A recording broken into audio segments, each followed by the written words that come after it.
દેશની સીમાઓ માતાના વસ્ત્ર સમાન છે. તેનું રક્ષણ કરવું દરેક ભારતીયની ફરજ છે. ભીષ્મ પિતામહ. નમસ્કાર દર્શક મિત્રો, સરહદ ન્યૂઝ ચેનલમાં આપનું સ્વાગત છે. હું અનિતા ગોસ્વામી.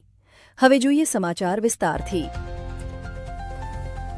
થરાદ જિલ્લામાં ફરી એકવાર જમીન સોદામાં છેતરપિંડીનો કિસ્સો સામે આવ્યો છે. થરાદ તાલુકાના બોઢણપુર ગામે 1 વીઘા જમીનમાં સોદામાં નક્કી કરેલી કિંમત 11 લાખ હોવા છતાં ફરિયાદી પાસેથી કુલ 21.50 લાખ વસૂલવામાં આવ્યા હોવાનું બહાર આવ્યું છે. દુઆ ગામના રહેવાસી મહેન્દ્રસિંહ વાઘેલાએ વર્ષ 2022માં જમીન માટે બાનાકાત કર્યું હતું. આરોપી પ્રેમજીભાઈ અને તેમના પુત્ર ચિરાગે વિશ્વાસમાં લઈ હપ્તાવાર રીતે વધારાની રકમ પડાવી લીધી હતી, પરંતુ સંપૂર્ણ રકમ ચૂકવ્યા છતાં દસ્તાવેજ કરવામાં આનાકાની કરવામાં આવી હતી. જ્યારે ફરિયાદીએ દસ્તાવેજની માંગણી કરી ત્યારે આરોપીએ પિતા પુત્રને જાનથી મારી નાખવાની ધમકી આપી હોવાનું પણ સામે આવ્યું છે, જેના કારણે મામલો વધુ ગંભીર બન્યો છે.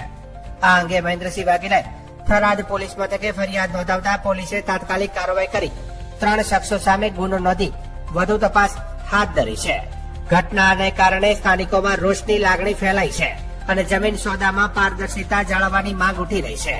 પોલીસે આરોપીઓને ઝડપવા અને ન્યાય અપાવવા માટે તપાસનો ધમધમાટ શરૂ કર્યો છે.